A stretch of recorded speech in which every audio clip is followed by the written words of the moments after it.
monetary policy statement over a over a time frame of over a duration of about 25 to 30 minutes over the last 3 to 4 years, especially since the onset of the pandemic, has become an important instrument which has enabled the Reserve Bank to communicate the gist of the monetary policy decisions and the rationale behind it.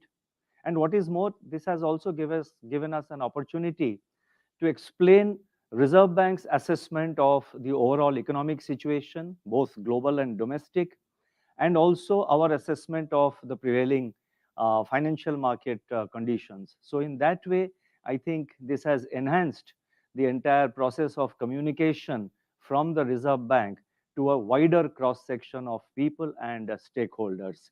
So in that sense, we have great amount of satisfaction from doing that. And from time to time, we have been getting suggestions from many of you, and we try and incorporate your suggestions also into our statements and into our communication. Thank you very much for that. And the statement is as follows. As I make this monetary policy statement, we can derive satisfaction from the fact that the Indian economy and the financial sector stand out as strong and resilient in a world of unprecedented headwinds and swift cross currents. Unlike the previous three tumultuous years, the uncertainty on the horizon appears comparatively less and the path ahead somewhat clearer. But we have to be acutely aware that the geopolitical conflict continues unabated and policy normalization globally is far from complete. Headline inflation across countries is on a downward trajectory, but is still high and above the targets. Labor markets, labor markets in many countries are tight and demand is rotating back from goods to services.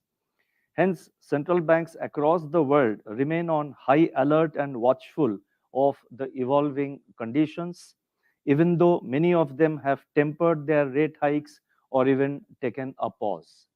Financial stability concerns persist in advanced economies, although they appear to have been contained due to resolute actions.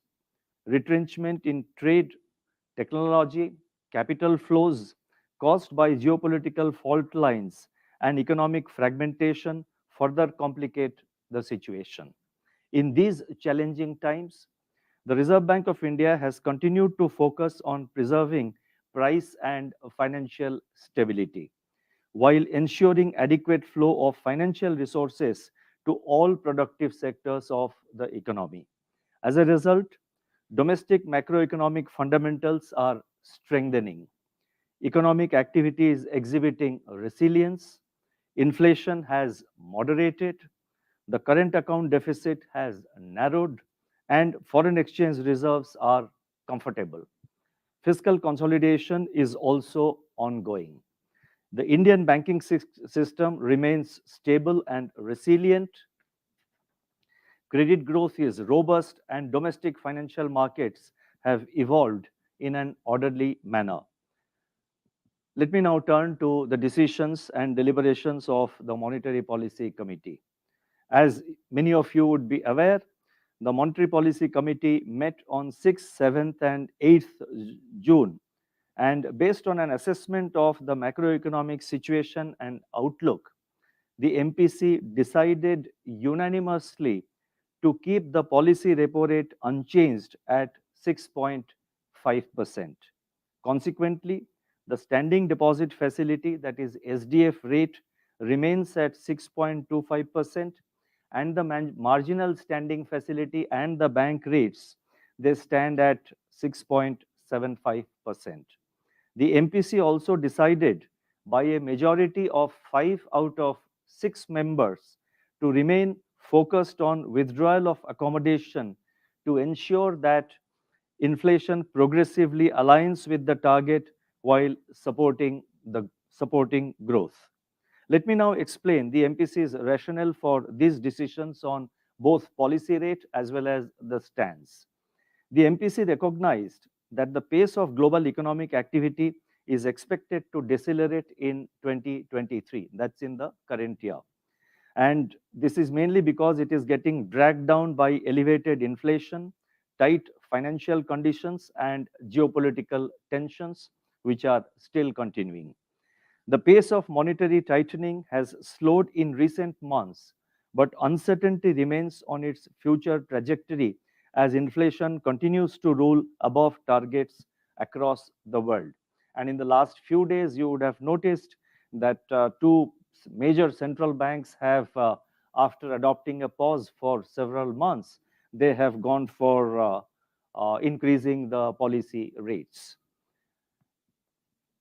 So therefore, what I am saying is that the monetary policy, the pace of monetary policy has slowed, tightening of monetary policy has slowed down, but uncertainty remains on the future trajectory as inflation continues to roll above targets across the world. In India, consumer price inflation eased during March-April 2023 and moved into tolerance band, declining from 6.7% last year, that is 22-23. Headline inflation, however, is still above the target as per the latest data and is expected to remain so according to our projections for 23-24. So when I say headline inflation is still above the target, I'm referring to headline inflation as per our assessment will remain above 4% throughout 23-24. Therefore, close and continued vigil on the evolving inflation outlook is absolutely necessary, especially as the monsoon outlook and the impact of El Nino remain uncertain. Real GDP growth in 2022-23, on the other hand, turned out to be stronger than anticipated and is holding up well. The policy repo rate has been increased by 250 basis points since May last year and is still working its way through the system. Its fuller effects will be seen in the coming months. Against this backdrop, the MPC decided to keep the policy repo rate unchanged at 6.5%. The MPC will continue to remain vigilant on the evolving situation and the growth outlook. It will take further monetary policy actions promptly and appropriately as required to keep inflation expectations firmly anchored and bring down inflation to the target. With the policy repo rate at 6.5% and full year projected inflation for 23-24 at just a little above 5%, the real policy rate continues to be positive. The average system liquidity, however, is still in surplus mode and could increase as rupees 2,000 banknotes get deposited in the banks. Headline inflation, as noted before, is easing but rules above the target, warranting close monitoring of the evolving price dynamics. Taking all these factors into account, the Monetary Policy Committee decided to remain focused on withdrawal of accommodation to ensure that inflation progressively aligns with the target while supporting growth. I would now proceed to provide our assessment of growth and inflation. Let me first focus on growth. India's real gross domestic product, that is real GDP, recorded a growth of 7.2% in 2022-23, stronger than the earlier estimate of 7%. It has surpassed its pre-pandemic level by 10.1%.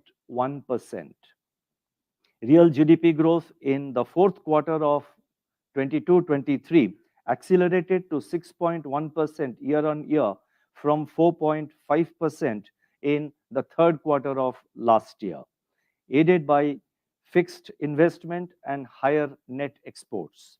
On the supply side, real gross value added, that is GVA, accelerated from 4.7% in Q3 to 6.5% in Q4, driven by rebound in manufacturing activity, which moved into expansion territory after 2 quarters of contraction.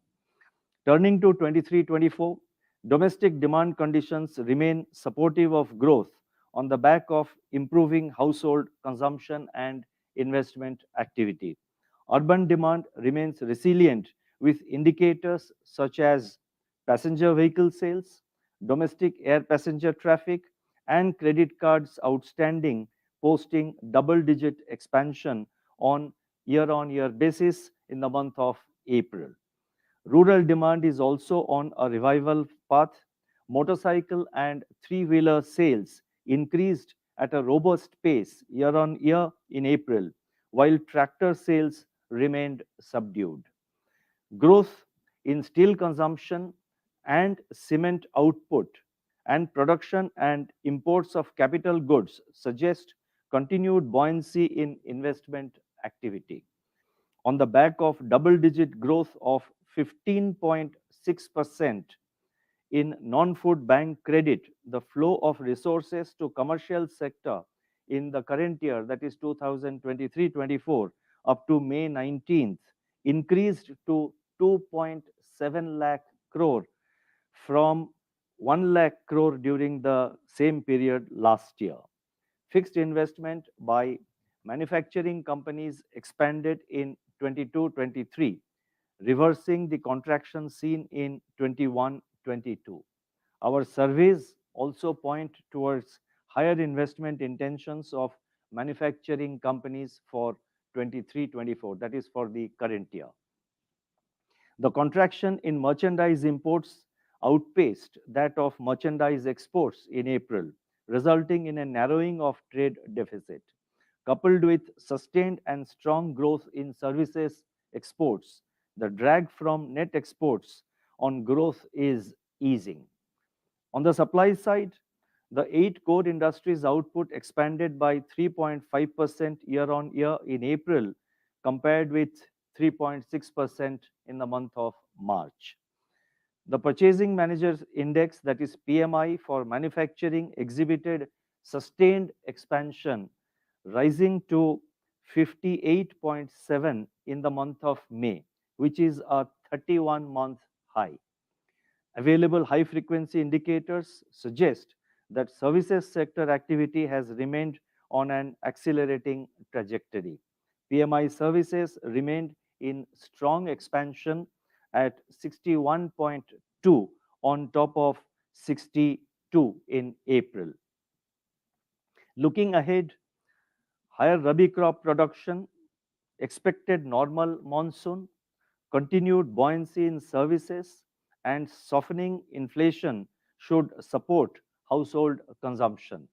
On the other hand, given the healthy twin balance sheets of banks and corporates, supply chain normalization, and declining uncertainty, conditions are now favorable for the capex cycle to gain momentum. Robust government capital expenditure is also expected to nurture investment and manufacturing activity. Consumer and business outlook surveys display continued optimism. The headwinds from weak external demand, volatility in global financial markets, protracted geopolitical tensions, and intensity of El Nino impact, however, pose downside risks to the outlook so far as growth is concerned. Taking all these factors into consideration, the GDP, the real GDP growth for 2023-24, that is for the current year, is projected at 6.5%, with Q1 at 8%, Q2 at 6.5%, Q3 at 6%, and Q4 at 5.7%, with risks evenly balanced. Let me just give the figures once again. So the GDP growth, real GDP growth projection for the current year 23-24, the projection that we are making is 6.5%, and the quarterly breakup is as follows. The first quarter, the estimate is that it would be 8%, second quarter 6.5%, third quarter 6%, and fourth quarter 5.7%, and the risks are evenly balanced.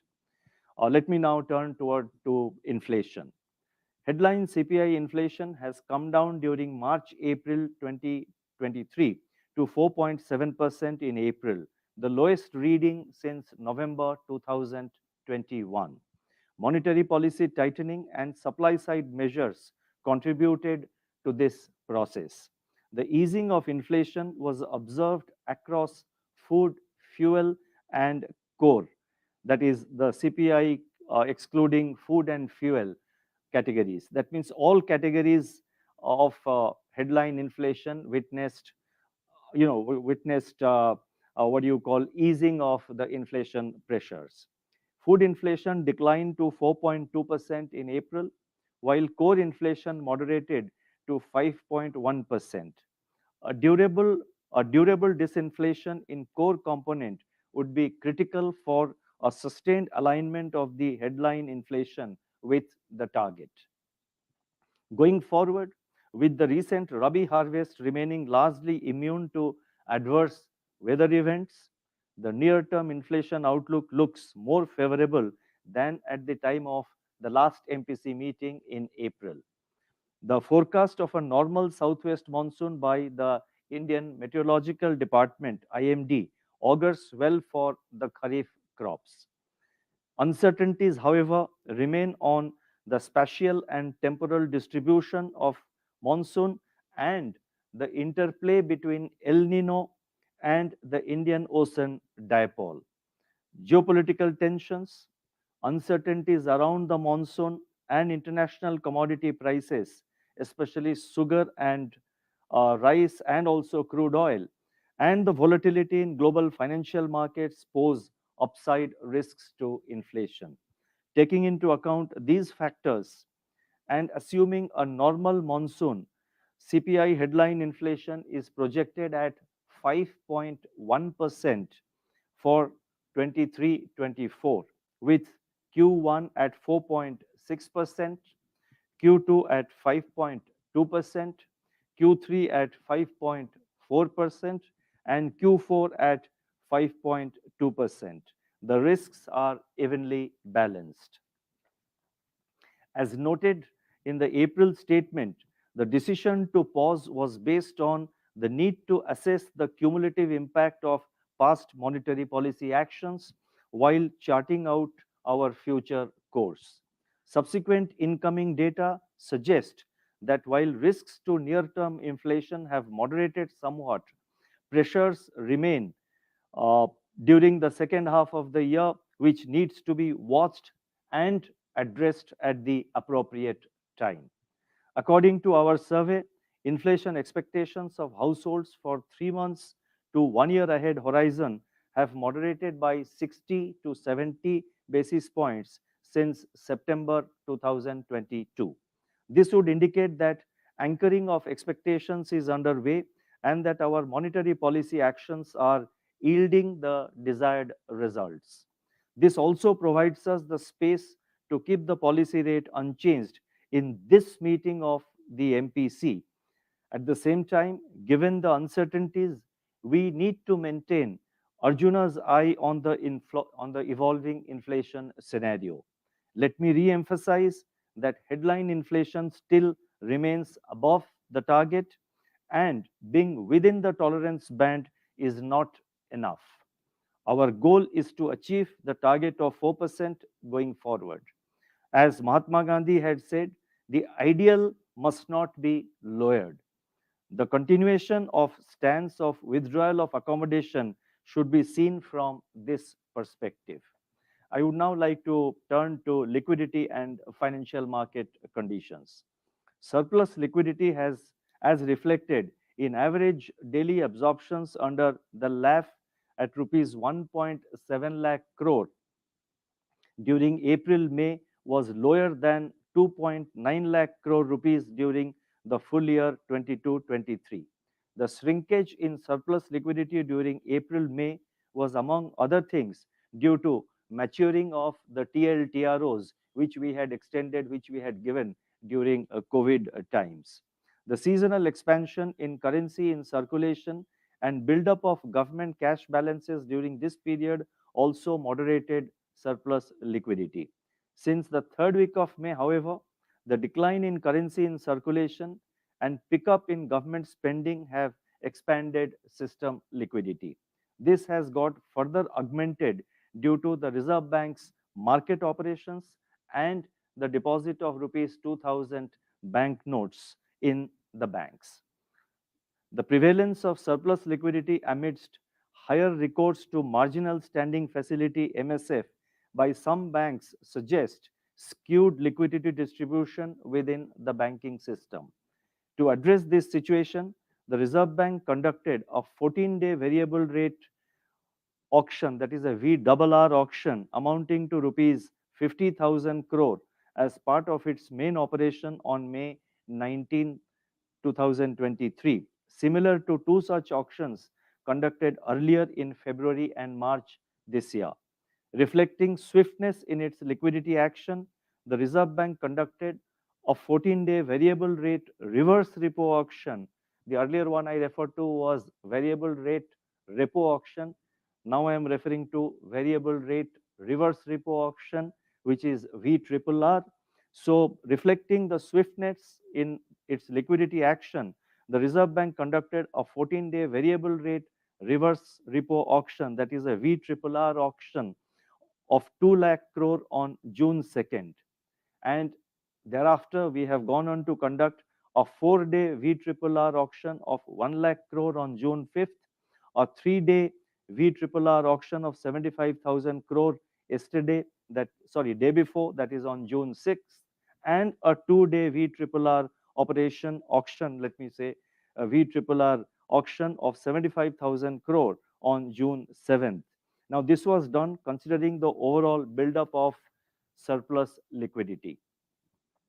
The response to these auctions, these VRRR auctions, has been cautious in, as per our experience, that is these VRRR auctions which we conducted over a period of last 4 or 5 days. The response from the banks has been fairly cautious.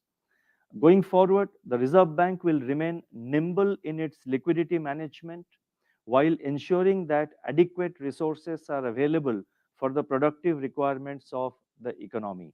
The Reserve Bank will also ensure the orderly completion of the government market borrowing program in the current year. The moderation in system liquidity, along with its skewed distribution, was reflected in firming up of money market rates even beyond the repo rate on a few occasions before they came down from May 18 to sub-repo rate levels. Long-term rates have, however, remained broadly stable. This has led to sharp compression of term spreads in the recent period. The relative stability of long-term yields augurs well for the economy and suggests effective anchoring of market-based long-term inflation expectations. I would now like to briefly talk about the external sector. In recent months, the trade deficit has narrowed on the back of sharper decline in imports vis-à-vis exports. India is making resolute strides to achieve the $1 trillion merchandise export target by 2030 by focusing on diversification of markets and products, leveraging free trade agreements, strengthening manufacturing capacity and competitiveness by participating in value chains, and through schemes such as the production linked incentive across sectors. Service exports and remittances have provided valuable support to India's external sector viability. During 22-23, services exports grew faster at 27.9% than merchandise exports, which grew by 6.9%. The current account deficit, that is expected to have moderated further in Q4 22-23 and should remain eminently manageable even in 23-24, that even in the current year also. On the financing side, foreign portfolio investment, that is FPI flows, have seen significant turnaround this year since April, that is in 23-24, led by equity flows. The net FPI inflows stand at US $8.4 billion during the current financial year up to 6th of June, as against net outflows in the preceding 2 years. And the net outflows in the preceding 2 years were US dollar 14.1 billion in 21-22 and 5.9 billion last year in 22-23. Net FDI flows to India were $28 billion in 22-23 compared to $38.6 billion in the previous year. Preliminary data for April 23 suggest that FDI flows have also improved. Net inflows under non-resident deposits, net resident inflows under non-resident deposits increased to $8 billion during 22-23 from $3.2 billion in the previous year. The Indian rupee has remained stable since January this year. Overall, India's external sector remains resilient as key indicators such as current account deficit to GDP, external debt to GDP, and international investment position, IIP to GDP, all these ratios continue to improve. Foreign exchange reserves stood at a comfortable level of US dollar 595.1 billion US dollars as on 2nd June this year. Inclusive of net forward assets, our foreign exchange reserves are well above 600 billion US dollars. I shall now announce certain additional measures. There are about 8 additional measures, and I think all of them are quite important. So I request your patience for some more time. The first announcement relates to borrowing in call and notice money markets by scheduled commercial banks. The extent regulatory guidelines prescribe prudential limits for outstanding borrowing in call and notice money markets for scheduled commercial banks.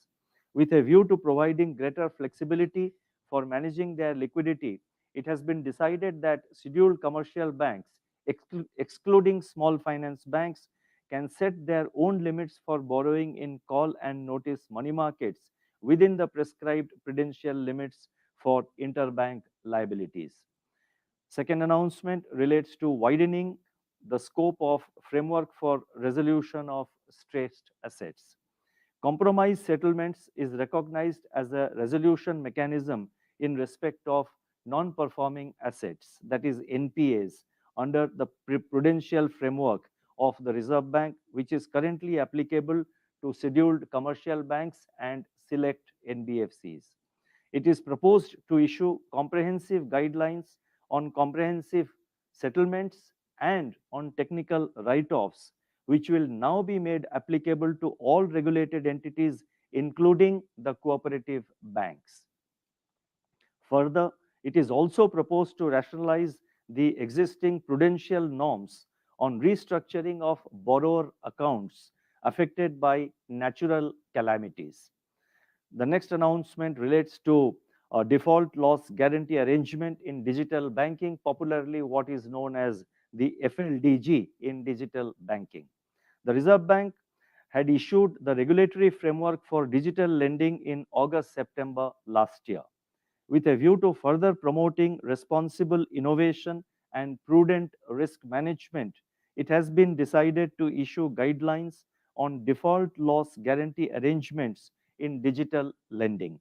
This will further facilitate orderly development of digital lending ecosystem and enhance credit penetration in the economy.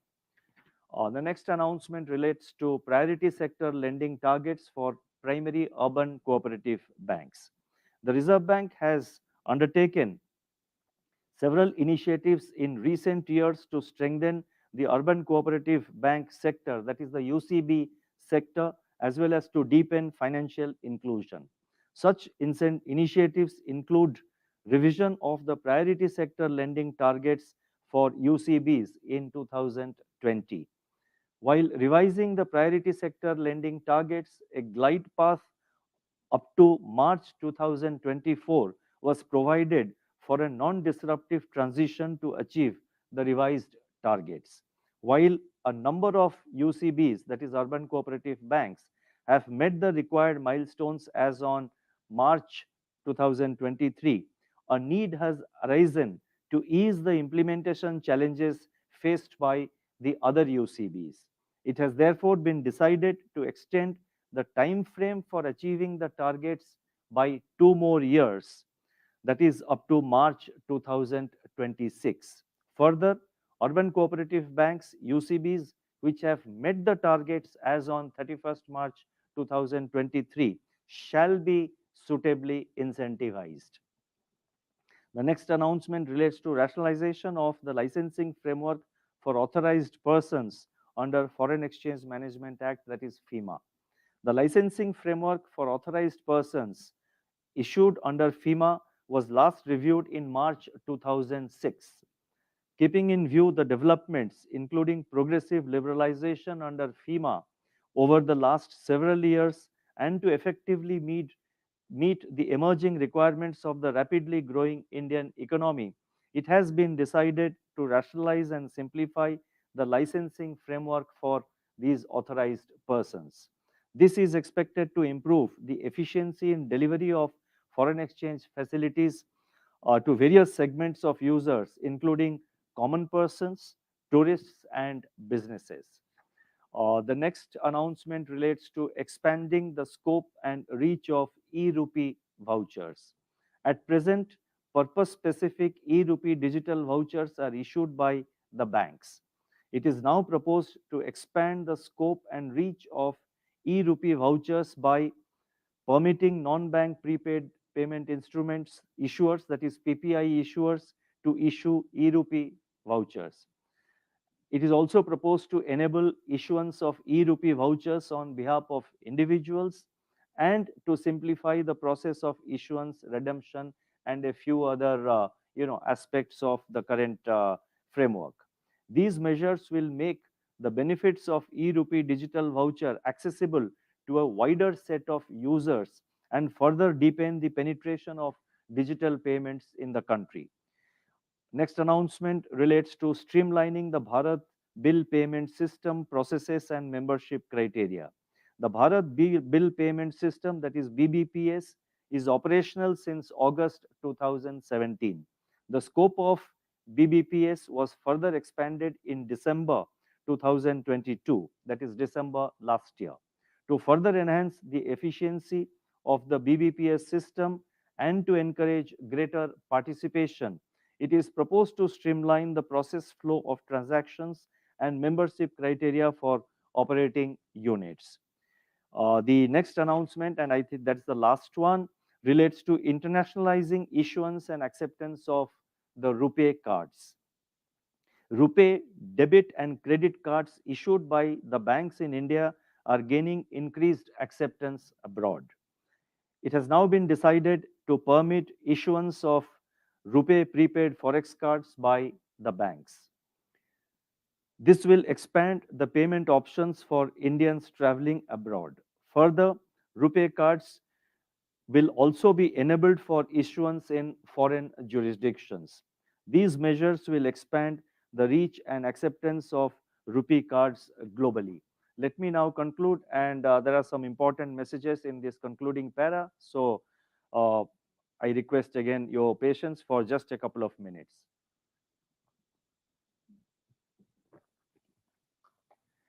We have made good progress in containing inflation, supporting growth, and maintaining financial and external sector stability. Despite 3 years of global turmoil, India's growth has bounced back and headline CPI inflation is easing.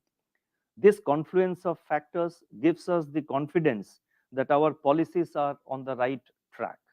Nevertheless, we need to move towards our primary target of 4% inflation. It is always the last leg of the journey which is the toughest. I wish to emphasize that we will do whatever is necessary to ensure that long-term inflation expectations remain firmly anchored. The best contribution of monetary policy to the economy's ability to realize its potential is by ensuring price stability. The Reserve Bank will remain watchful and proactive in dealing with the emerging risks to price and financial stability. Let me end by recalling the inspiring words of Mahatma Gandhi. If we are determined, we shall find the way that leads us to our goal. Thank you. Namaskar.